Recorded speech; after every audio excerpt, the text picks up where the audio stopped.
How's it going, everyone? Thanks for tuning in again, and in today's video we're going to be concentrating on this part of the amplifier. In particular, we're going to be hooking up the cables that come from both the power transformer and the output transformer. We're going to mount the lamp, the IC main socket, on-off switch, ohm selector switch, and the speaker output jack onto the chassis. And you'll need to pay particular attention to these two turrets here, because depending on whether you're working with 120 volts or 240 volts main supply, you're going to have a different wire configuration on these two turrets. Also, we're going to be looking at the safety aspect, because this part of the amplifier can do you the most damage. There's a lot of things in here that you can get a shock from if you're inside your amp doing surgery, and so we're going to be having a closer look at that as well.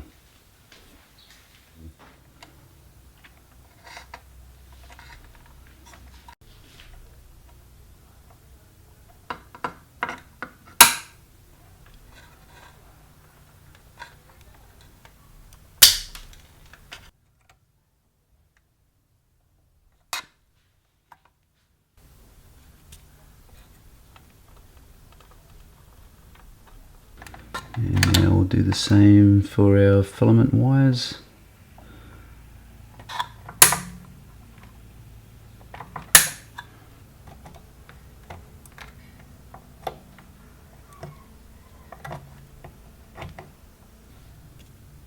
I think we'll join these two wires together now, and I'll twist them together just to keep things neat and tidy. If you're dealing with 120 volts from the main supply, then you have a different configuration. You'll need to join the black and white and brown and white cables on this turret, the black cable with the brown cable on this turret, and then the blue here corresponds with the neutral, and the red here can be connected straight to the switch via another cable. At this stage, we'll install the IC socket, and be sure to remember to place the fuse in there, which goes in a small holder inside the socket.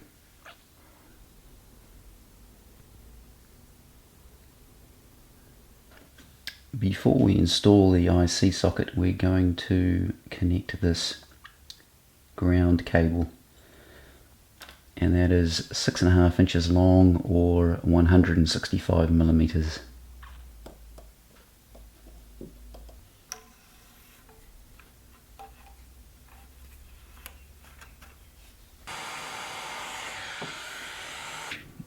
I also attach the live wire, and I run that back in the direction of the socket. We've got this live terminal that's going to be protruding out rather dangerously, in fact very dangerously, in our amp, and so we really want to insulate that and protect ourselves, because this is the business end of the amp. You want to keep your hands well away from this end, and this represents the live wire coming out of our wall socket, and so it pays to be incredibly safe when working around this end of the amp. This is a piece of 3/4 inch heat shrink.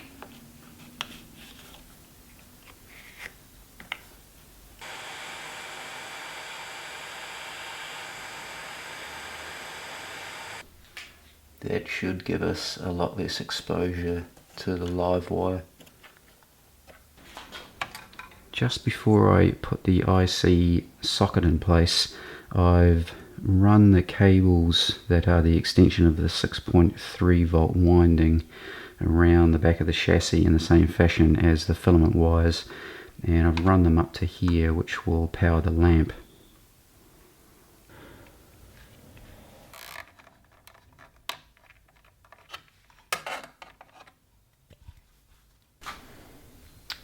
I've just bent that ground cable just back on itself, and it's all ready to insert into the chassis.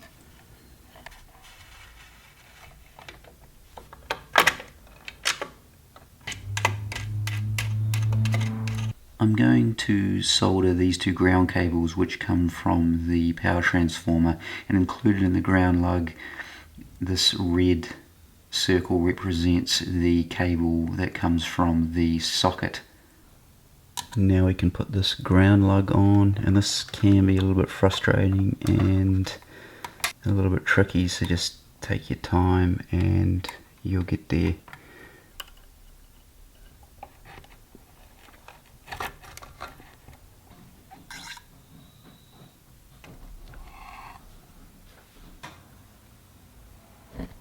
We'll connect our neutral wire, the black cable.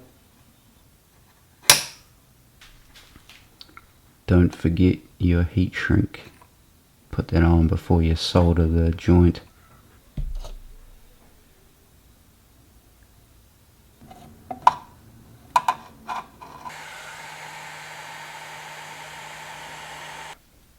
We can now mount the on-off switch.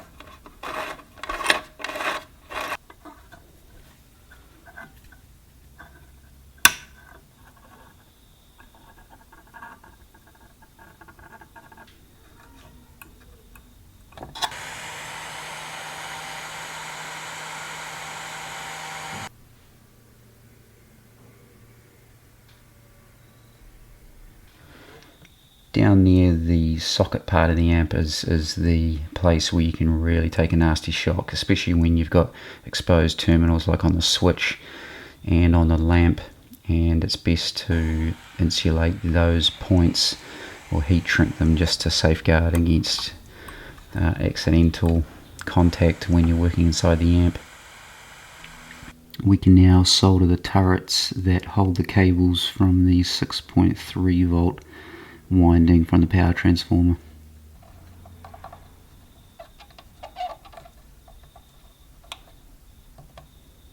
We can now mount the ohm selector switch onto the chassis.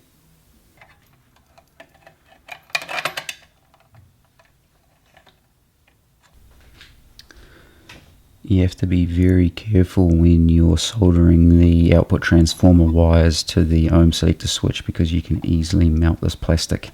So it's very important that you tin these first and don't leave the soldering iron on them for too long.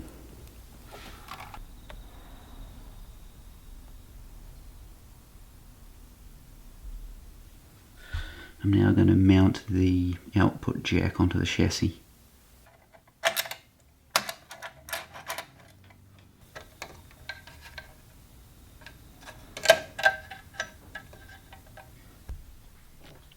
This cable that I'm soldering in now goes to the tip of the output jack, and it is 145 millimeters long, or 5 3/4 inches.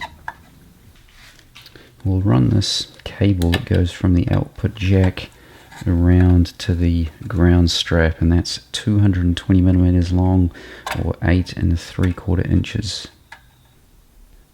We can connect our ground cable from our output transformer, and I'll just wrap it around that turret.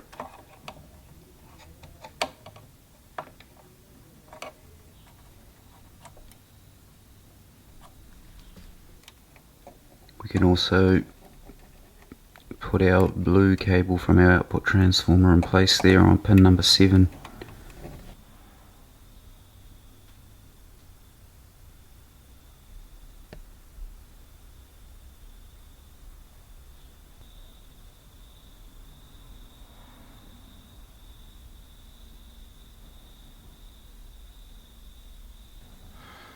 This part came out pretty well, and it's a very busy part of the amp, this corner, all these transformer wires, and it just pays to plan it out and take your time. And the golden rule is to leave yourself a little bit of extra cable just in case you need to do adjustments, and that's exactly what I've done here.